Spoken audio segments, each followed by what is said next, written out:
عزیز دوستوں، بزرگوں اور بھائیوں، ہمارے معاشرے میں بہت سارے ایسے لوگ ہیں جو انجانی قسم کی مایوسیوں کا شکار ہیں۔ اندیکھا خوف ان کی زندگی کے اندر بری طرح اپنی لپیٹ میں انہیں لیے ہوئے۔ وہ کہتے ہیں کہ سمجھ نہیں آتی زندگی کا مقصد کیا ہے۔ اٹھتے ہیں، چلتے ہیں، تھوڑا بہت کام کرتے ہیں، کھاتے ہیں، سو جاتے ہیں۔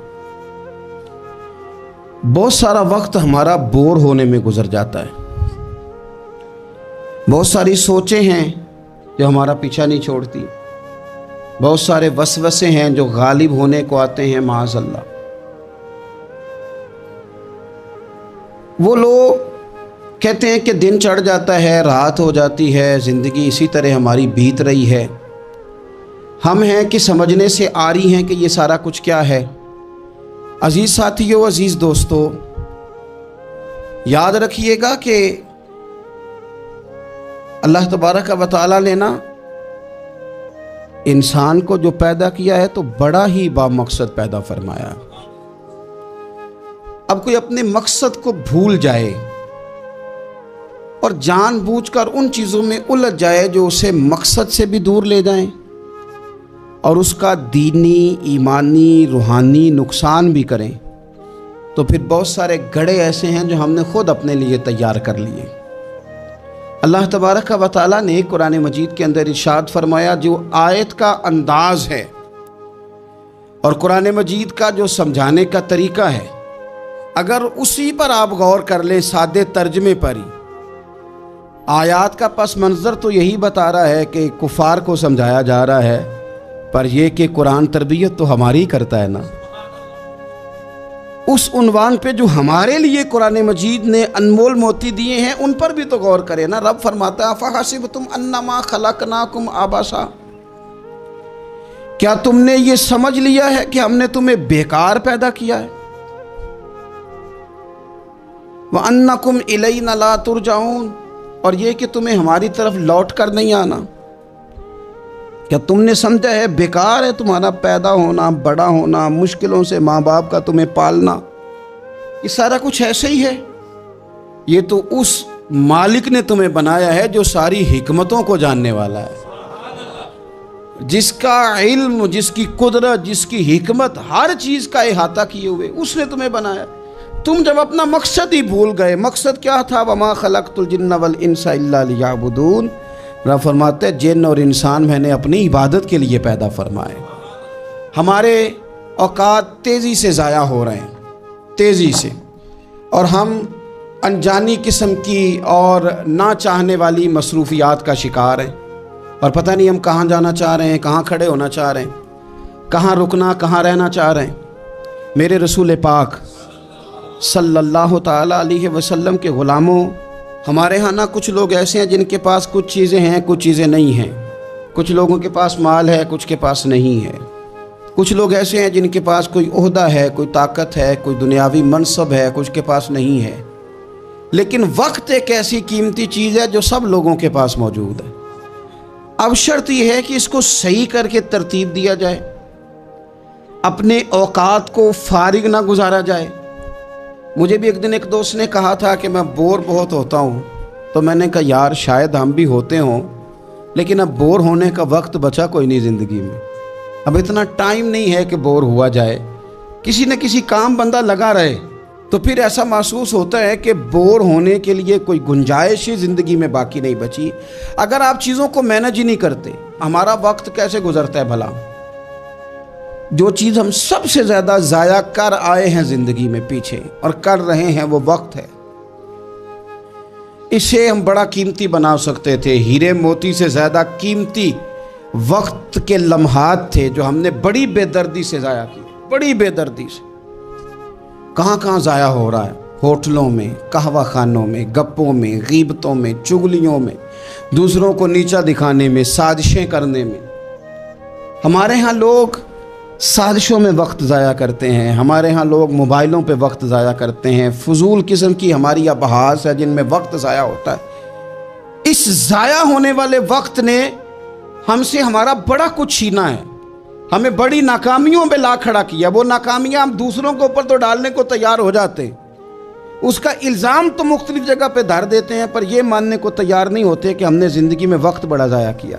میرے رسول کائنات سرور کائنات صلی اللہ علیہ وسلم نے فرمایا 2 نعمتیں ایسی ہیں جن کے بارے میں بہت سارے لوگ دھوکے میں. یا رسول اللہ صلی اللہ علیہ وسلم کون کون سی؟ فرمایا ایک صحت اور دوسری فرصت. یہ نعمتیں ہیں تیرے پاس. اگر تو تندرست ہے بہت بڑی نعمت تیرے پاس, اور اگر تیرے پاس فراغت ہے تو سمجھ لیں رب نے موقع دیا ہے قرآن پاک پڑھنے کا, اللہ نے موقع دیا ہے درود و سلام پڑھنے کا, رب نے موقع دیا ہے تجھے خیر کرنے کا, اللہ نے موقع دیا ہے کثرت سے سجدے کرنے کا, مالک نے تجھے موقع دیا ہے اپنی بارگاہ میں جھکنے کا, اللہ نے موقع دیا ہے دعائیں مانگنے کا, نوافل پڑھنے کا, اذکار کرنے کا, تسبیحات پڑھنے کا, لیکن ہم نے ضائع کر دیا ٹائم کو. حکیم الامت مفتی احمد یار خان صاحب نعیمی رحمۃ اللہ علیہ, انہوں نے قرآن مجید کے ایک پارے کی تفسیر لکھی ہے تو ایک پوری جلد بن گئی ہے تفسیر کی. ہر پارے کی ایک جلد ہے. 8 جلدوں میں انہوں نے حدیث پاک کی شرح لکھی ہے. ساری زندگی دین کی خدمت کی. کس طرح کر لی؟ اس لیے کہ چیزوں کو انہوں نے طے کر لیا تھا. وہ 1 بجے خطبہ جمعہ کا آغاز کرتے تھے تو جب وہ سپیکر میں الحمدللہ کہتے تھے نا تو لوگ اپنی گھڑیاں ٹھیک کرتے تھے کہ لو بھی 1 بج گیا. یہ ترتیب دیا ہمارے بزرگوں نے, ٹائم مرتب کی چیزیں. مفتی صاحب گزر گئے, ہو گیا ٹائم, تو کہتے ہیں کبھی گھڑی منگوا کے بھی دیکھتے تو واقعی 4:45 ہوئے ہوتے. طے شدہ زندگی گزاری, اس لیے ان کے وقت میں برکت تھی. انہوں نے پڑھا بھی لیا, لکھ بھی لیا, اور انہوں نے ہزاروں صفحات لکھے, خدمت بھی کی, اور وہ سرخرو ہو کر رب رسول کی بارگاہ میں حاضر بھی ہو گئے. میرے رسول پاک صلی اللہ تعالیٰ علیہ وسلم ارشاد فرماتے ہیں, یہ حدیث امام بہقی نے لکھی ہے, حضور فرماتے ہیں کہ جب روزانہ سورج طلوع ہوتا ہے نا تو اس دن وہ دن اعلان کرتا ہے, وہ دن اعلان کرتا ہے کہ اگر کوئی کام کرنا ہے تو کر لو, میں آج آیا ہوں, آج کے بعد نہیں آؤں گا. آج کا کام آج کر لو, میں کل نہیں آؤں گا. جو دن آج آیا ہے یہ قیامت تک بھائی دوبارہ نہیں آئے گا. جس کی آج تلاوت رہ گئی, جس کا آج درود پاک رہ گیا, جس نے آج سجدے نہ کیے معاذ اللہ رہ گئے اس کے, جس نے جو خیر کرنی تھی آج کے دن نہ کر سکا تو رہ گئی. حضرت عمر بن عبدالعزیز رحمۃ اللہ علیہ سے کسی نے کہا حضور یہ کام رہنے دے, کل کر لیجئے گا. تو فرمانے لگے جو کل کرنا ہے وہ پھر کب کروں گا؟ اس کام کو کل کر لوں گا تو جو کل کرنا ہے وہ کب کروں گا؟ امام شافعی رحمۃ اللہ علیہ فرمایا کرتے تھے کہ میں نے نا صوفیاء سے ایک بات سیکھی ہے جس نے مجھے زندگی میں بڑا نفع دیا ہے. آپ فرمایا کرتے تھے کہ صوفیاء کہتے ہیں کہ وقت ایک تلوار ہے, یہاں تو تم اسے اپنے بس میں کر لو, یعنی مینج کر لو, طے کر لو, معاملات کو مرتب کر لو, اس طرح اس وقت یہ کرنا ہے, اس وقت یہ کرنا ہے, تو پھر تم اس تلوار کی وجہ سے ساری مشکلات کو کاٹ دو گے. اور اگر تم نے اس تلوار کو نہ تھاما تو یہ وقت ایک ایسی تلوار ہے پھر یہ تمہیں کاٹ دے گا. اور فرمایا کرتے تھے یہ اتنی تیزی سے پگھلتا ہے وقت, کالے بال سفید ہو جاتے ہیں, سیدھی کمر ٹیڑھی ہو جاتی, تندرست وجود بیمار ہو جاتا. اتنی تیزی سے پھر یہ وقت گزرتا ہے کہ برف اگر دھوپ میں رکھ دی جائے تو وہ اتنی تیزی سے نہیں پگھلتی جتنی تیزی سے ہماری زندگی کے دن پگھل رہے ہیں. ہم سمجھتے ہیں دن بڑھ رہے ہیں, حالانکہ دن بڑھ نہیں رہے, دن کم ہو رہے ہیں. ہم موت کے قریب جا رہے ہیں. اپنے روزمرہ کی جو چیزیں ہیں, معاملات زندگی ہے, اس پر خوب توجہ دیں اور خوب محنت کریں اور چیزوں کو طے کر لیں. اگر آپ طے کر لیں گے تو ہم محسوس کریں گے کہ ہم نے زندگی میں کچھ کر لیا ہے. لیکن میرے بھائی اگر سوچنے میں, سمجھنے میں, سیروں میں, آنے جانے میں, میں اکثر دوستوں سے کہتا ہوں کہ زندگی شگل میلے میں گزر گئی لوگوں کی, شگل میلے, یا بیسوں میں یا شگل میلے میں. 2 گلیاں چھوڑ کے مسجد ہے تو آپ نے نہیں دیکھا ہوگا کہ 15 بندے اکٹھے ہو کے مسجد جاتے ہو کسی گلی سے, 15 20 جا رہے ہیں, آؤ چلیں یار سارے جمعے کا ٹائم ہو. اس طرح نہیں اکٹھے ہوتے, 7 گلی میں جانا ہے. لیکن اگر انہی لوگوں سے کہا جائے کہ سیر کے لیے جانا ہے تو پوری بس بھر جاتی ہے ایک محلے سے. انہی سے کہا جائے کہ میلہ ٹھیلا لگا ہے وہاں جانا ہے تو پوری بس بھر جاتی. 7 والی گلی جانے کو تیار نہیں. میرے بھائی جنت انسان کی کامیابی کا مقام ہے. جنت وہ جگہ ہے جہاں ہم کامیاب ہو کر فلاح پا کے جائیں گے.